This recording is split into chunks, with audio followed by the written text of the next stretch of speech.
வரஹ்மத்துல்லாஹி தஆலா பரகாத்துஹு. அல்ஹம்துலில்லாஹி ரப்பில் ஆலமீன். ஸலாத்து வஸ்ஸலாமு அலா சய்யிதினா முஹம்மதின் வ அலா ஆலிஹி வ ஸஹ்பிஹி அஜ்மஈன். அல்லாஹ்வுடைய கிருபையில தினந்தோறும் இஸ்லாத்தினுடைய ஆரம்ப காலத்துல புரட்சியாளர்களாக திருப்பு முனைகள் செய்த பல்வேறு விஞ்ஞானிகள் அறிஞர்கள் சம்பந்தமா பார்த்துட்டு வரோம். அதனுடைய தொடர் வரிசையில இடையில ஒரு பெண்மணி சம்பந்தமா பார்த்துருந்தோம். ஒரு ஆளா இரண்டு பேர் சம்பந்தமா பார்த்துருந்தோம். அதன் தொடர்ச்சியில இன்னைக்கு பார்க்க போறதும் ஒரு புரட்சி செய்த, ஆரம்ப காலத்துல புரட்சி செய்த ஒரு பெண்மணி சம்பந்தமா தான் பார்க்க போறோம். அவங்களுடைய பெயர் ஃபாத்திமா அல் ஃபெஹ்ரியா. ஃபாத்திமா அல் ஃபெஹ்ரியா. இவங்க 8வது நூற்றாண்டுல இவங்க வாழ்றாங்க. இப்போ இவங்களை அழைக்கையில எப்படி வரலாற்றாசிரியர் குறிப்பிடானா மதர் ஆஃப் சில்ட்ரன் சொல்றாங்க. இவங்களோட பேரு என்னது? மதர் ஆஃப் சில்ட்ரன் சொல்லி என்ன செய்யறாங்க? வரலாற்றுல இவங்களுக்கு சிறப்பு பேரை இதை கொடுக்குறாங்க.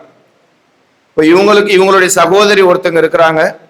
இப்போ இவங்களுக்கும் இவங்களோட சகோதரி, இவங்களுடைய தந்தையினுடைய சொத்து இவங்களுக்கு கிடைக்குது. இவங்க தந்தை ஒரு வணிகராக இருக்கிறாங்க, பெரிய பிசினஸ் மேனா இருக்கிறாங்க. இப்போ இவங்களுடைய சொத்து இவங்களுக்கு கிடைச்சதுக்கு அப்புறம் இந்த 2 சகோதரி என்ன செஞ்சுக்கிறாங்க? அவங்களுடைய சொத்துக்களை பிரிச்சுக்கிறாங்க. பிரிச்சதுக்கு அப்புறம் அந்த கையில கிடைச்ச அந்த சொத்தை என்ன செய்யறாங்க அப்படின்னா, இப்ப நம்மளுடைய சமுதாயத்துல இப்ப ரீசெண்டா உள்ள இடத்துல நம்ம காசு கொடுக்காட்டினாலும் காசு வாங்கி பெண்கள் எப்படி செலவழிப்பாங்கிறது நமக்கு தெரியும். ஆனா இவங்க கையில கிடைச்ச சொத்தை இவங்க எப்படி செலவழிச்சாங்க அப்படின்னு எழுதுறாங்க. நல்வழியில செலவழிக்கணுங்கிறதுக்காக ஆரம்ப காலத்துல என்ன செய்யறாங்க அப்படின்னா, ஒரு பள்ளிவாசல் கட்டுறதுக்காக இந்த தொகை என்ன செய்யறாங்க, அவங்களுடைய முழு சொத்தையுமே என்ன செய்யறாங்க அப்படின்னா பள்ளிவாசல் கட்டுறதுக்காகவே செலவழிக்கிறாங்க. இப்ப ஆரம்ப காலத்துல ஒரு பெரிய பள்ளிவாசல் என்ன செய்யறாங்க, மொரோக்கோங்கிற அந்த இடத்துல கட்டுறாங்க. நாளடைவில் சொல்லப்படுது அதுதான் வேர்ல்டு ஃபர்ஸ்ட் யூனிவர்சிட்டி ஆஃப் அல் கராவின்னு சொல்லி என்ன செய்யுதுன்னா இருக்குது. உலகத்திலே முதலாக கட்டப்பட்ட ஒரு யூனிவர்சிட்டியா இவங்க ஏற்படுத்துற இந்த பள்ளிவாசல்ல இருந்து மாறின இந்த யூனிவர்சிட்டியா தான் என்ன சொல்றாங்கன்னா வரலாற்றுல சொல்றாங்க. நம்ம இதை நல்லா விளங்கணும். இல்மு படிப்புகள் இல்ல இஸ்லாத்துலன்னு சொல்லக்கூடிய சமூகம் ஒரு இடத்துல இருக்குது. பெண்களுக்கு படிப்பு இல்லைன்னு ஒரு சமூகத்துல என்ன செய்யறாங்க, பல்வேறு ஆட்கள் நம்மளுடைய இஸ்லாத்தை பார்த்து சொல்லிட்டு இருக்கிறாங்க. இப்படி இருக்கக்கூடிய இந்த நேரத்துல யூனிவர்சிட்டியினுடைய ஆரம்பமே எதுல இருந்து தான் ஆரம்பிக்குது? ஒரு பள்ளிவாசல்ல இருந்துதான் யூனிவர்சிட்டி ஆரம்பிக்குது. அதுவும் அதுக்கு அடித்தளமாக அதுக்கு பெரிய ஒரு திருப்பு முனையாக இருந்தது ஒரு பெண் ஆரம்பிச்ச அந்த பள்ளிவாசல்ல இருந்துதான் அதுக்கப்புறம் ஒரு யூனிவர்சிட்டி என்ன செஞ்சிருக்குன்னா வந்திருக்கு.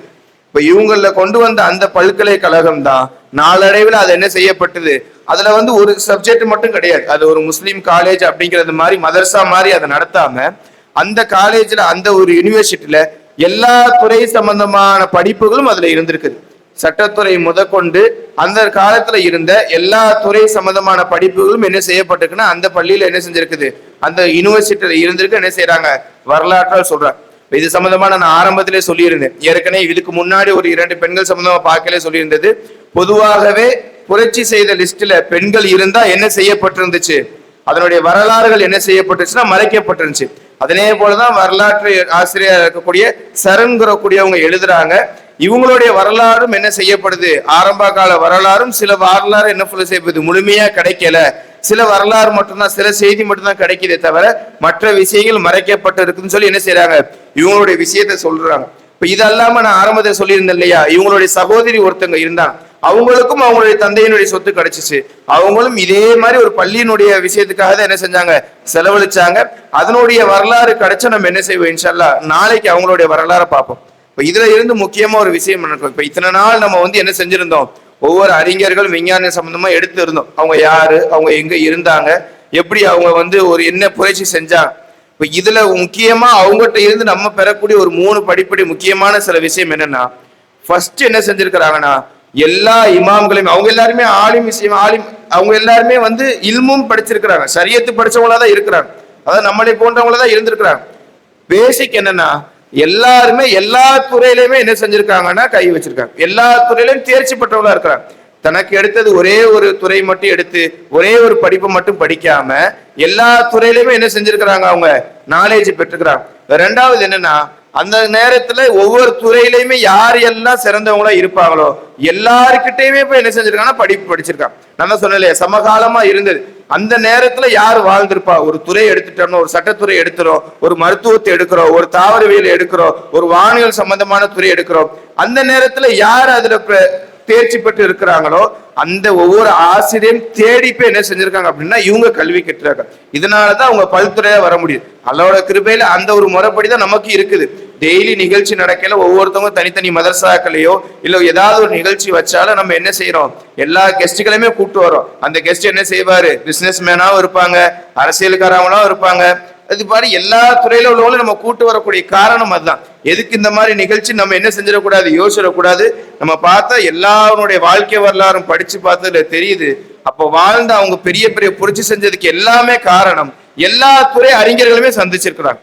அந்த பீரியட்ல வாழ்ந்திருப்பாங்க இல்லையா? 8ஆம் நூற்றாண்டு வாழ்ந்த ஒரு அறிஞர் இருக்கிறாருன்னா அவர் அந்த 8, 9, 10 அந்த நூற்றாண்டு இடைப்பட்ட வாழ்க்கையில யாரெல்லாம் பெரிய ஆட்களா இருந்தாங்களோ, யாரெல்லாம் பெரிய அறிஞர்களா இருந்தாலோ அவங்க கிட்ட என்ன செஞ்சிருக்காங்க, தேர்ச்சி பெற்றிருக்காங்க. மூணாவது என்னன்னா, இல்மு கிடைக்கணும்னா நம்ம எந்த இடத்துக்கு வேணாலும் தேடி போகலாங்க. இந்த எல்லா இமாம்களையுமே பார்க்கல, அவங்க பிறந்த இடம் ஒரு இடமா இருக்கும். ஆனா அவங்க மெடிக்கல் மருத்துவத்துறை படிக்கணும்னா அதுக்கு ஒரு நாட்டுக்கு போயிருக்கிறாங்க, மற்ற துறை படிக்கணும்னா அதுக்கு ஒரு நாட்டுக்கு போயிருக்காங்க. இப்ப இல்மு தேடணும் அப்படின்னா, இல்மு நமக்கு கிடைக்கணும், எல்லா துறையில நம்ம தேர்ச்சி பெறணும்னா கல்வி எங்க கிடைக்குதோ அந்த இடத்துக்கு நம்ம நேரடியா போய் என்ன செய்யணும், கல்வியை கற்றுக்கிட்டா மட்டும்தான் என்ன செய்யும், நமக்கு எல்லா விதமான கல்விகளும் கிடைக்கும். அந்த அறிஞர்களை எப்படி இப்ப வரைக்கும் சொல்லல, அவங்க பேரை சொல்லல, நேத்து என்ன சொன்னேன், பாலிமத்துன்னு சொல்லி குறிப்பிடுவாங்க எல்லாருடைய பேரும். அதனுடைய அர்த்தம் என்னன்னா, கிரேக்க மொழியில அது எழுதியிருக்கிறாங்க. அதனுடைய அர்த்தம் என்னன்னா பல்துறை வல்லுநர்னு சொல்லி. எல்லா இமாம்களும் பல்துறை வல்லுநர்களா இருந்திருக்காங்க. காரணமா அதுக்கு அவங்க எடுத்த முயற்சி தான். ஆக வல்ல இறைவன் நம்மளையும் எல்லா துறையிலையும் சார்ந்திருக்கக்கூடிய பாக்கியத்தை தருவானாக. அஸ்ஸலாமு அலைக்கும் வரஹ்மத்துல்லாஹி வபரகாத்துஹு.